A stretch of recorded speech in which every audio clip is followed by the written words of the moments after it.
2,000 years ago, the world was about to change forever. Not through war, not through politics, not through money, through one single person.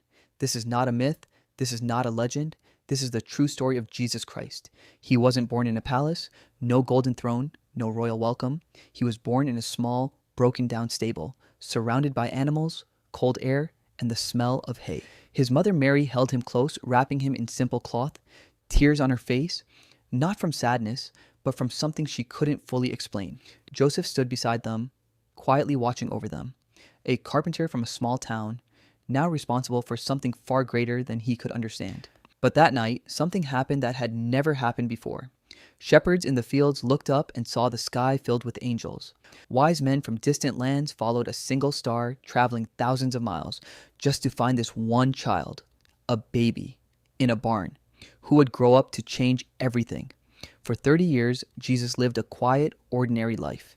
He worked with his hands. He learned his father's trade. He grew up in a small, dusty town called Nazareth, where nothing important was ever supposed to happen. But at age 30, something shifted. He walked alone into the desert. No food, no comfort, no company. Just the burning sun, the cracked, dry earth, and silence.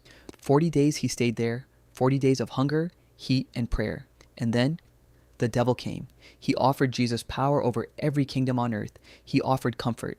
He offered an easy way out. Jesus said no, every single time.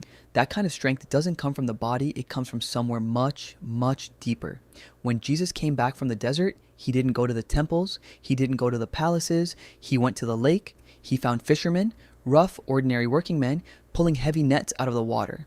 Men who smelled like fish and salt and hard work. Men that no religious leader would ever look twice at. Jesus looked at them and said 2 words, "Follow me," and they dropped their nets right there in the water, and they walked away from everything they had ever known and followed a man they had just met. That's the kind of person Jesus was. You didn't need to be impressive to be chosen by him. You just had to be willing. One by one, he gathered 12 men around him. A tax collector that everyone hated, a political rebel, a skeptic, a young man, an old man, 12 completely different people, united by one person.